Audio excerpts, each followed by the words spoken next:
আপুনি জানেনে টোপনি নোযোৱাকৈ মানুহ কিমান দিন জীয়াই থাকিব পাৰে? লুডু খেল কোনখন দেশত প্ৰথমে আৰম্ভ হৈছিল? ১০০ টকা নোটত কিমানটা ভাষা লিখা আছে?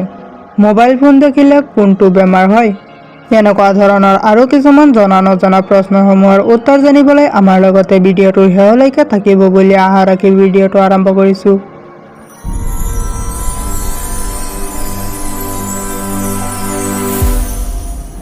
আজিৰ প্ৰথম প্ৰশ্নটো হৈছে বিশ্বৰ কোনখন দেশত প্ৰথমে কফিৰ সৃষ্টি হৈছিল? অপশ্যনসমূহ হৈছে ক চীন, খ ভাৰত, গ আমেৰিকা, ঘ ইথিওপিয়া।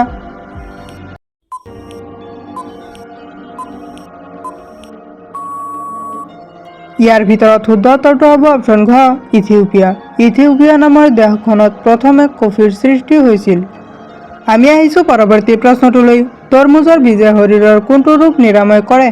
অপশ্যনসমূহ হৈছে ক ছালৰ ৰোগ, খ হাড়ৰ ৰোগ, গ কিডনিৰ ৰোগ, ঘ যকৃতৰ ৰোগ।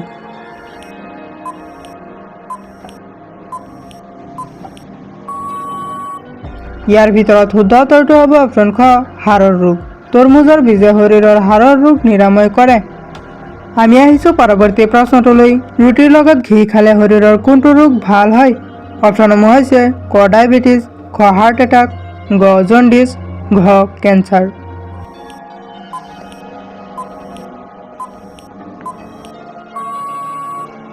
ইয়াৰ ভিতৰত শুদ্ধ উত্তৰটো হ'ব অপশ্যন ক ডায়েবেটিছ। ৰুটিৰ লগত ঘি খালে শৰীৰৰ ডায়েবেটিছ ৰোগ ভাল হয়। আমি আহিছোঁ পৰৱৰ্তী প্ৰশ্নটোলৈ। এদিনত এজন পুৰুষে কিমানটা শুক্ৰাণু সৃষ্টি কৰিব পাৰে?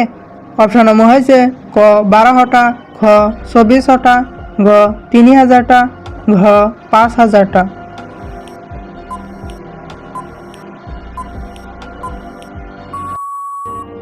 ইয়াৰ ভিতৰত শুদ্ধ উত্তৰটো হ'ব অপশ্যন খ ২৪০০টা।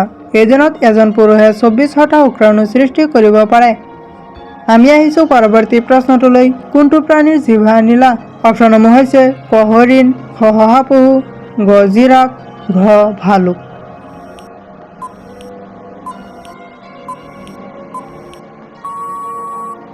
ইয়াৰ ভিতৰত শুদ্ধ উত্তৰটো হ'ব অপশ্যন গ জিৰাফ। জিৰাফ নামৰ প্ৰাণীৰ জিভা নীলা। আমি আহিছোঁ পৰৱৰ্তী প্ৰশ্নটোলৈ। শৰীৰৰ কোনটো অংশত তেজ নাথাকে? অপশ্যনসমূহ হৈছে ক কাণত, খ চকুত, গ নাকত, ঘ নখত।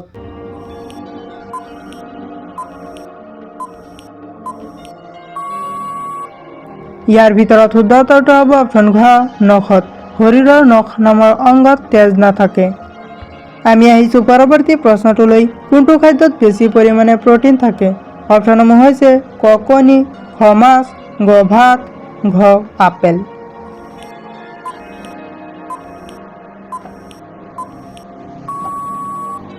ইয়াৰ ভিতৰত শুদ্ধ উত্তৰটো হ'ব অপশ্যন ক কণী। কণীত বেছি পৰিমাণে প্ৰটিন থাকে। আমি আহিছোঁ পৰৱৰ্তী প্ৰশ্নটোলৈ। প্ৰটিন থকা খাদ্যবস্তু খালে কি বৃদ্ধি পায়? অপশ্যনসমূহ হৈছে ক হজম, খ শক্তি, গ চৰ্বি, ঘ তেজ।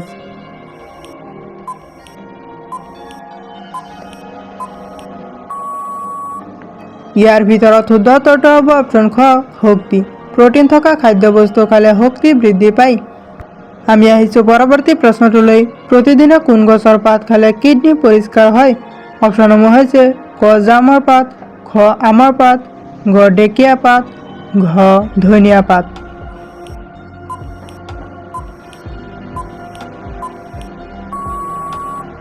ইয়াৰ ভিতৰত শুদ্ধ উত্তৰটো হ'ব অপশ্যন ঘ ধনিয়া পাত। প্ৰতিদিনে ধনিয়া পাত খালে কিডনি পৰিষ্কাৰ হয়। আমি আহিছোঁ পৰৱৰ্তী প্ৰশ্নটোলৈ। প্ৰতিদিনে এটা কণী খালে শৰীৰৰ কি অভাৱ পূৰণ হয়? অপশ্যনসমূহ হৈছে ক কেলচিয়াম, খ ভিটামিন, ঘ প্ৰটিন, ঘ পটাছিয়াম।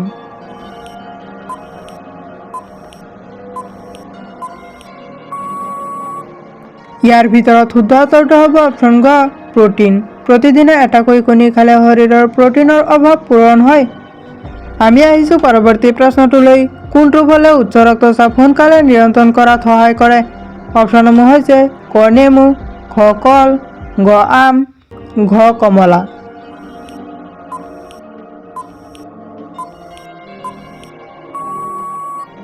ইয়াৰ ভিতৰত শুদ্ধ উত্তৰটো হ'ব অপশ্যন ক নেমু। নেমুৱে উচ্চ ৰক্তচাপ সোনকালে নিয়ন্ত্ৰণ কৰাত সহায় কৰে। আমি আহিছোঁ পৰৱৰ্তী প্ৰশ্নটোলৈ। কোনটো মাছে শৰীৰত তেজৰ অভাৱ সোনকালে পূৰণ কৰে? অপশ্যনসমূহ হৈছে ক মাগুৰ মাছ, খ শিং মাছ, গ হিলচা মাছ, ঘ পুঠি মাছ।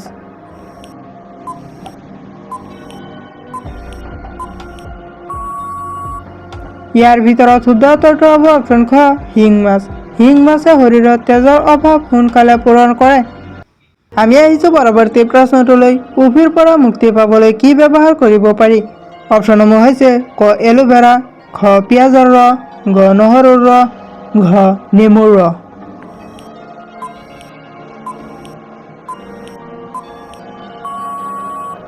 ইয়াৰ ভিতৰত শুদ্ধ উত্তৰটো হ'ব অপশ্যন ঘ নেমুৰ ৰস। উফিৰ পৰা মুক্তি পাবলৈ নেমুৰ ৰস ব্যৱহাৰ কৰিব পাৰি। আমি আহিছোঁ পৰৱৰ্তী প্ৰশ্নটোলৈ। টোপনি নোযোৱাকৈ মানুহ কিমান দিন জীয়াই থাকিব পাৰে?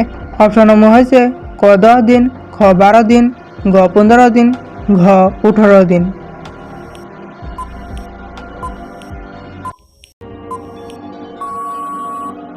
ইয়াৰ ভিতৰত শুদ্ধ উত্তৰটো হ'ব অপশ্যন খ 12 দিন। টোপনি নোযোৱাকৈ মানুহ 12 দিন জীয়াই থাকিব পাৰে। আমি আহিছোঁ পৰৱৰ্তী প্ৰশ্নটোলৈ। কোনটো জীৱৰ মূৰত হৃদয় আছে? অপশ্যনসমূহ হৈছে ক মিছা মাছ, খ ডলফিন, গ কেঁকুৰা, ঘ সাপ।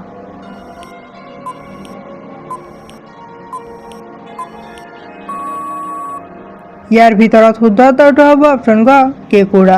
কেঁকুৰা নামৰ জীৱৰ মূৰত হৃদয় আছে। আমি আহিছোঁ পৰৱৰ্তী প্ৰশ্নটোলৈ। লুডু খেল কোনখন দেশত প্ৰথমে আৰম্ভ হৈছিল? অপশ্যনসমূহ হৈছে ক ইংলেণ্ড, খ ভাৰত, গ ভূটান, ঘ আমেৰিকা।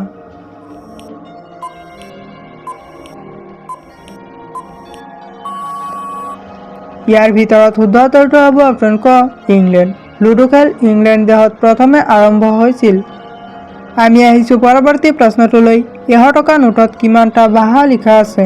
অপশ্যনসমূহ হৈছে ক 10টা, খ 15টা, গ 16টা, ঘ 17টা।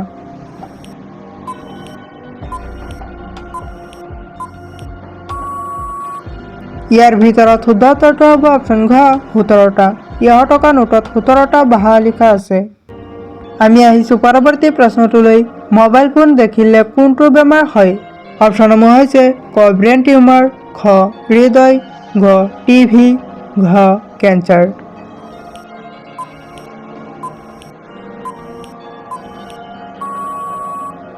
ইয়াৰ ভিতৰত শুদ্ধ উত্তৰটো হ'ব অপশ্যন ক ব্ৰেইন টিউমাৰ।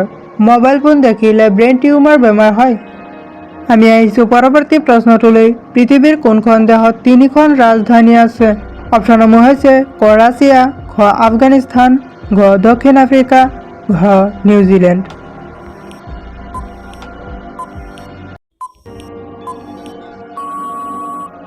ইয়াৰ ভিতৰত শুদ্ধ উত্তৰটো হ'ব অপশ্যন গ দক্ষিণ আফ্ৰিকা। পৃথিৱীৰ দক্ষিণ আফ্ৰিকা নামৰ দেশত 3খন ৰাজধানী আছে। আমি আহিছোঁ পৰৱৰ্তী প্ৰশ্নটোলৈ। পৃথিৱীৰ আটাইতকৈ কঠিন প্ৰাকৃতিক পদাৰ্থ কি? অপশ্যনসমূহ হৈছে ক লো, খ সোণ, গ তাম, ঘ হীৰা।